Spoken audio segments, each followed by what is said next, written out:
Good evening, everyone. I'm Frank Camacho. I'm Kurt Davis. And welcome to the 48th. Now listen. Wait, the Earth is still spinning. Everything is fine. Nothing has come crashing down. Even though, President Obama has issued an executive order on immigration. Everything is going on. Yes, the monarch has spoken. The monarch. Oh, come on. He's decided that he wants to effectively end his administration, and two, that the Constitution is not administration? important. Oh, absolutely. How? He had a chance to turn the page with a new Congress, take a page out of Bill Clinton's playbook, and he didn't even wait until the new Congress was seated, and he's already slapped him and the country in the face, Frank. For 6 years, that Congress the Republicans in that Congress has had one goal in mind, and that is to undermine everything Barack Obama has tried to do. And yes, so now you're they going to did what they could to protect our country. You're asking him to trust that Congress to do something that is needed, like immigration reform? I would ask him to respect and pay attention to the Constitution. In fact, I want to read you something that Barack Obama once said. Okay, get ready. I take the Constitution very seriously. Mm-hmm. The biggest problems that we're facing right now have to do with the president trying to bring more and more power into the executive branch and not go through Congress at all. And that's what I intend to reverse when I'm president of the United States. Okay. This is completely an antithesis to what he said he was going to do. Well, he is flaunting the Constitution, and he's ignoring an opportunity to work. Okay, Ronald Reagan and George Bush, did they flaunt the Constitution when they also they did not. orders? They did not prescribe a new immigration plan, policy, or law outside and simply through executive order. They worked with the Congress, and that's a big difference. Okay, how is what Barack Obama is proposing? Going to do? How is that circumventing the law? Circumventing the law to say we're not going to enforce the laws that Congress passed? That's basically what they expanded the coverage, did they not? Reagan and Bush to the number of undocumented. They took what Congress passed as immigration law, and they implemented. Meaning you have to write the exact. Here's the forms that have to be filled out. Here's how you become a citizen. You actually have to. But that's not what Barack Obama did. Barack Obama said, "I don't care what the law is. I'm going to change the law," is what he said. Not necessarily. He didn't use those words. Let's take another thing that he once said. Okay. Back in just 2011, I swore an oath to uphold the laws on the books. Now, I know some people want me to bypass Congress and change the laws on my own. Believe me, the idea of doing things on my own is very tempting. I promise you, not just on immigration reform, but that's not how our system works. That's not how our democracy functions. That's not how our Constitution is written. That was Barack Obama, 7/25/2011. What he did is in complete opposite of what he stated to the nation. Well, he's done what every president has done since this country was founded. Presidents do executive orders to implement laws passed by Congress, to create policy related to those laws. The immigration law was passed by Congress, right? Yeah, and the law says you can't be here illegally, and doesn't say, and the executive has the authority to say, we're not going to enforce those laws. That's not what the law says. The law is still going to be enforced. How's it going to be enforced? People are still going to get deported. People are still going to get certain people are going to be deported. They still are. Other people who are in violation of the law will not be deported under his executive order. That violates the will and the intent of Congress and the laws of the United States. What is the will and intent of Congress now, do you think? The will and intent is if you're here illegally, you have to go home. That's the will and the intent of the law. Of the Congress. If you want to change the law, no, go to that pesky thing you said that we have to. You said that we have to change Congress, or Congress work with Congress because they're change the law. To change the law. Right. Do you think Congress has shown any inclination that they are going to launch any kind of immigration? Yes, I have. I think they were actually they were very close on votes, and now with the new Congress, they even have more votes to work with to make changes in our immigration law. I don't think anybody disagrees that there has to be changes. Well, how are you going to ask people, millions of people who come here to this country illegally? Well, regardless of how they come here, the simple fact of the matter is, have you heard some of the horror stories of the people escaping Honduras, for Absolutely. instance. You know, And so the argument has been to change the laws. That's going to require negotiation. That's going to what a president has to do, which is negotiate But this has been with going a on pesky since Congress. 1986. This has been going on for a generation, and we still don't have any changes. Well, we did changes back, as you mentioned, in the Reagan administration. But any sweeping, comprehensive, you know. Right, and sweeping comprehensive also means border security. It means all of those things that he has to negotiate. The sad part, Who's he Frank, going to from my negotiate perspective, with? With the leadership of the Congress and with the appropriate committee chairs. The old-fashioned way, twist some arms. Remember when a president used to do that? And the like problem we have is, said before, it's a two-way street. If they're not going to listen, if they don't want to compromise, how the heck are you going to do that? well, Congress has the right not to compromise. It's constitutionally. But they got to talk, don't We they? are a nation of laws, and you have to respect that. He disrespected that, and he's effectively But ended what his about all the presidency. Congress who've? I mean, you throw out the word disrespect. I mean, what about it's a two-way street. Correct. They have disrespected him. Correct, just and as much. he can go out and disrespect them publicly like he has. He has a right to do that. A president does not have a right to solely change the laws of our nation. But when there are millions of people who are suffering and families are being torn apart, what is he supposed to do? Make that case. Make that case. This guy is a you great have to make the communicator, case right? to somebody who is going to listen, and who over there is listening. What would you say if a president decided he wasn't going to enforce our nation's civil rights laws?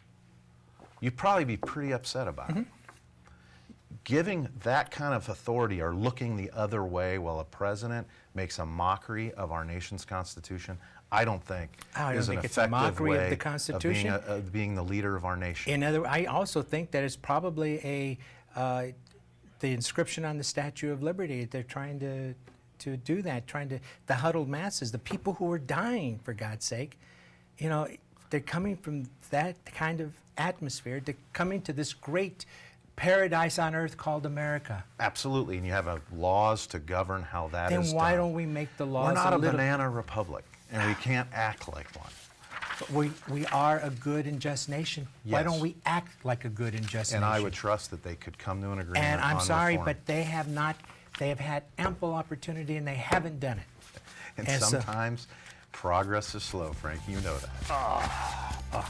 Well, let me ask you. Well, okay, we'll get into it a little bit more when we come back. But we do have a guest that we need to talk to, the newly elected Attorney General for the state of Arizona, and he'll be our guest when the 48th continues.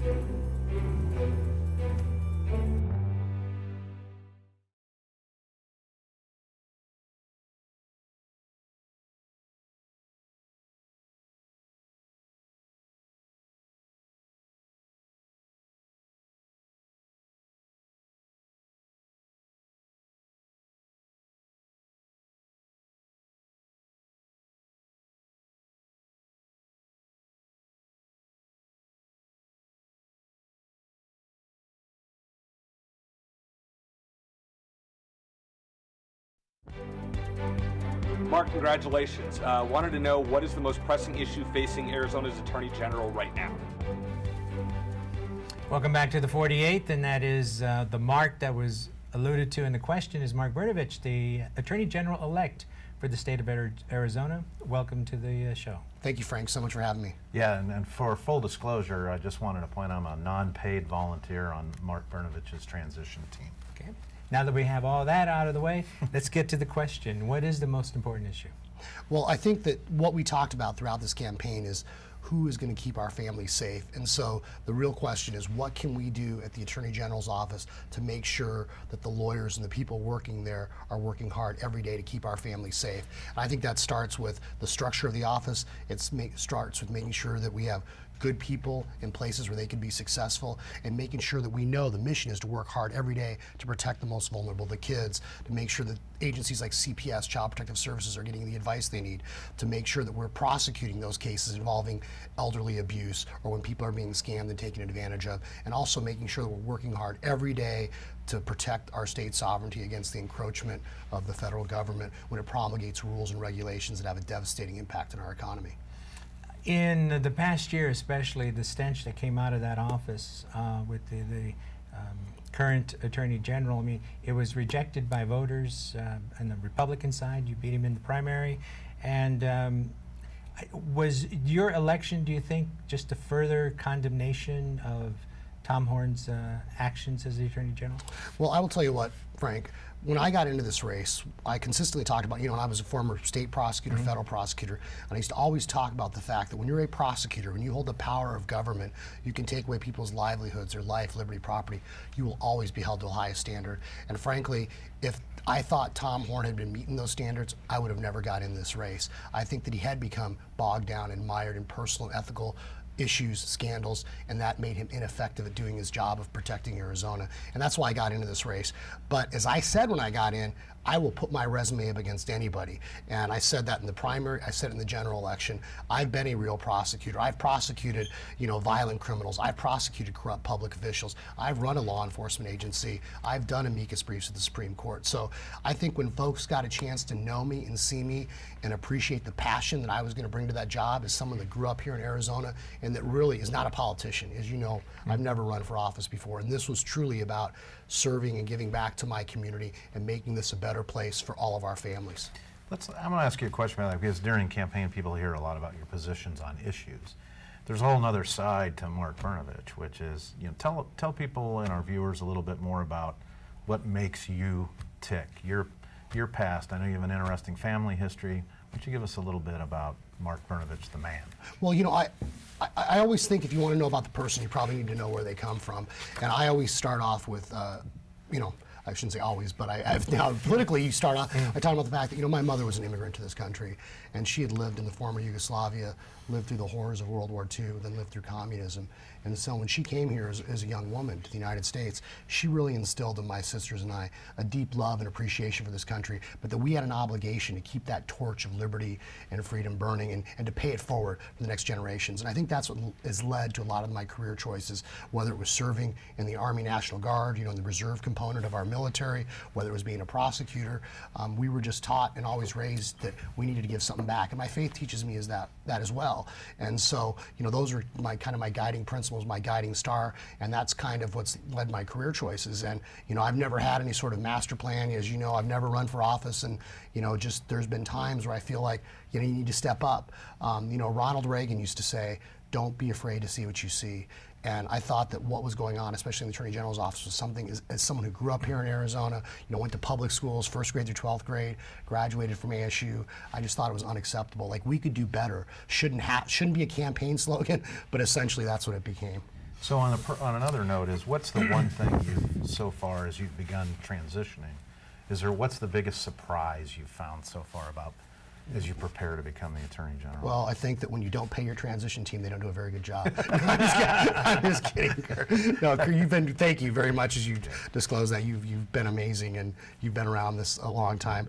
I think that what is so different and is, one day you're just a normal guy, and the next day I still feel like a normal guy, but all of a sudden now I've got John McCain calling me and Matt Salmon calling me, and I'm showing up at I went to a Republican Attorney General's meeting, and I've got people from all over the country saying, "General Brnovich, can we talk to you?" And it's like, I feel like I'm the same guy I've always been, and all of a sudden now, just because I have this title, people think you're so important. And I'm reminded, actually, and I think to myself that it's so important in life, when any position you serve in, even when I was gaming director, is you have to go in with a servant's heart. And I always think of this story when, in the old days in Rome, when they would come back, the legionnaires would come back from, their wars, they'd always make sure the general had someone behind them whispering in their ear that all fame is fleeting, all fame, and it can all disappear. And I think that, the modern translation of that is, I remember I heard Fred Thompson, the former senator, once say that one day you're the rooster and the next day you're the feather duster. And so I really try to keep that all in perspective, but it is really surreal in a lot of ways that, I feel like I'm just the same person I always was, and then, all of a sudden now you're getting, your different status. It's just strange. You talked earlier about keeping families safe. That's the primary goal here. What is the main thing that you're trying to protect families from? What's the biggest object out there? Well, when I first got into the race, about a year ago, I was just disgusted by what was happening with like for example, Child Protective Services, and now there's a new agency. The fact that thousands of our children could be abused or neglected, and people just shove those into a pile as if they're just a bunch of paperwork, I think reflects very poorly on us as Arizonans. When they shut down the helpline, my first question would be to those lawyers in that office would be like, why did you allow that to happen contrary to state law? So I think that we need to be more engaged. I think the agencies need to get the advice they need to make sure that kids are being protected when they're in vulnerable situations, that if cases need to be investigated criminally, that's where they go. If there needs to be, more foster care or more reuniting of the families, that we put the focus on that. But it starts, Frank, with that engagement, making sure the lawyers understand and appreciate that what they are doing is so important to our community, so important to those families. And I also think, let me give you another quick. Well, can we hold that? Sure. Okay. Come back. Yeah, we got to take a break, so we'll get to that when we Pay the come back. bills. All right. Thanks. Thanks.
Welcome back to the 48th with Kurt Davis. I'm Frank Camacho. Our guest tonight is the Attorney General-elect for the state of Arizona, Mark Brnovich. And Mr. Brnovich, you were going to say something just before we went to break about it. Oh, well, briefly, I was just going to mention that, Frank, it's not only just about the children, but there's a lot of scammers and people that take advantage of vulnerable people. And I'll give you one quick example. Just a couple of weeks ago, we had a call at our home address. We have a protected address because both my wife and I were prosecutors, unpublished number. We had a call from an agent, Charlie Johnson, of the IRS, who said we owed back taxes and wanted my wife, who's had a master's in finance, a lawyer, like starts writing down this stuff. And I'm like, what are you doing? This is a scam. And she's like, oh, you're right, because the IRS wouldn't send someone out to arrest us. And I thought to myself, if that call had come into like my mother or maybe, your aunt or uncle living in Sun City, they would have probably written that down and given them their credit card information. And so there's things like that where I want to be more aggressive. And I know that historically, a lot of times those folks are out of state or they're hard to prosecute. It's a cost benefit.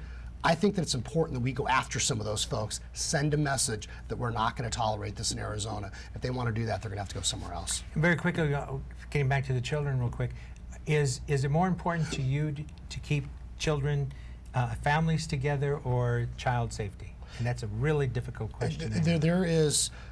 It's a balance, Frank. At the end of the day, we want to do everything we can to keep families together, but no vulnerable person, especially a child, deserves to be abused.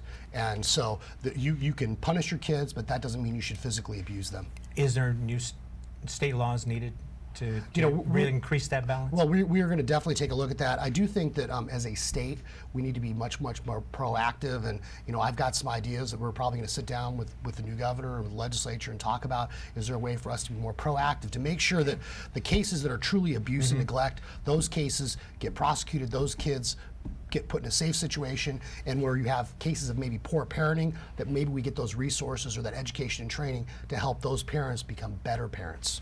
Well, with that, I think we have another question from the public. Exactly. What would you do to keep the drug cartels out of Arizona? Good question.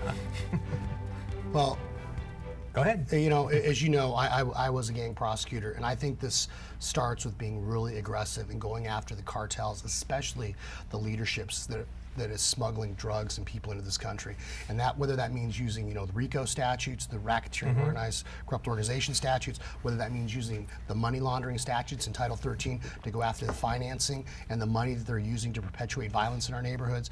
And as I said, going after the leadership using the criminal statutes, working with the county attorneys, the county sheriffs to make sure that we're bringing cases, good cases, against the organization and the structures that are involved in perpetuating the violence and smuggling drugs and people into this country. And one other caveat to that I'll say is that once I take office, we are going to create a position of a human sex trafficking prosecutorial coordinator. We want to make sure that we're also going after those that are engaged in the human sex trafficking trade and make that a priority, because that is a caveat to that issue. These organizations that are involved not only in smuggling drugs and people, but also engaged in the sex trade, they need to know that we are going to make that a priority and go after them and prosecute those cases. Do we need better coordination between federal and county prosecutors as well with the state? I think so, Frank. And I know that when I was at the U.S. Attorney's Office and even at the County Prosecutor's Office, very often we had task forces that would coordinate and make sure that we had our priorities right. And there are a lot of issues, especially cross-border issues, where you need the cooperation of federal authorities as well. And so hopefully we can work together. There's been a lot of divisiveness, I think, here in Arizona politics over the last few years, and I want to make sure that we return that office to a non-really political function, but going back to let's all work together, state, local, federal, and make sure that we're doing everything we can to keep our community safe. You've talked a lot during your campaign, and I know people are still talking about it, which is the issue of federal overreach. Right. How does that work in the Attorney General's office for our viewers to understand how an Attorney General works to work against federal encroachment? Well, the Attorney General is the lawyer for the state of Arizona. And very often there have been instances in the past maybe where we haven't been as proactive as we should. And I'll give you a couple of quick examples. Right now, the Obama administration has promulgated new carbon rules, the 111D rules dealing with CO2 emissions. Those rules are going to have a devastating impact. They're going to cost thousands of jobs in Indian country up north. They're going to lead to utility rates rising 15 to 20%. Our emission standards it's one of the steepest in the entire country. They're impossible to meet. You go talk to the folks in the energy industry, whether you believe in clean energy or not, they're impossible. And it's going to have a devastating impact on our economy. And once utility rates dramatically increase in the next 5 years, that means that it's going to be harder on small businesses. So that's an instance where I think as a state, we need to be more fully engaged. There are other issues, even we've talked about on the campaign trail, with, for example, the yellow-billed cuckoo, which is a species of bird they're about to put on the endangered species list. Now, its territory ranges all the way from Mexico to Canada. Once the federal government does that, that means it has the ability to regulate and control private property, public property, and any sort of habitat of that animal. So I think we need to be really, really careful when the federal government starts doing things like that, where they issue these regulations or rules that have just a devastating impact on our economy. And what happens is we're not being proactive enough. They get implemented, and then we start complaining about it. We have less than 1 minute left. I do want to get back to the cartels, and one of their biggest cash crops is marijuana, and they smuggle a great deal of marijuana into the country. They're going where the market is. Right. Americans like their drugs, and that's one of the reasons why they're in business. So there is a growing move for the possible legalization of recreational use of marijuana, which would cut into the cartel's profit margins. How do you feel, how do you stand on that, on the legalization of marijuana? Well, we saw in Arizona, we legalized marijuana for medical purposes. Right. And the results of that apparently are that there are a bunch of 18 and 25-year-old males with back problems and migraine headaches, because that's who's getting the cards, most of them. But that being said, I think, look, I don't want to experiment with our kids. I mean, I've got kids, and we know that Washington, Colorado had legalized it a few years ago. We know states like Oregon, District of Columbia have recently legalized it. We have the 50 laboratories of democracy. Let's see what goes on in those other states. Let's see what happens. There's evidence of increased emergency room visits. There's other evidence that people have talked about, like does it impact the cartels and their profits? We don't know yet, and so I'd rather not experiment with our kids. I'd rather wait and take a wait-and-see approach. It happens in those other states before we move forward with that as Arizonans. Well, thank you very much for being with us. Thank you. And you have an open invitation to return and sit down and talk a little bit more, because there's a lot of issues that we need to get into. Well, thank you very much. Thanks, Frank. Thank you very much. And we'll be right back.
This is a holiday week, and we want to wish everyone a happy Thanksgiving. Happy for all that. Thanksgiving. We're a country that has lots to be thankful for. Yeah, we do, especially since the president's got involved and issued that executive order. We can be thankful for our Constitution.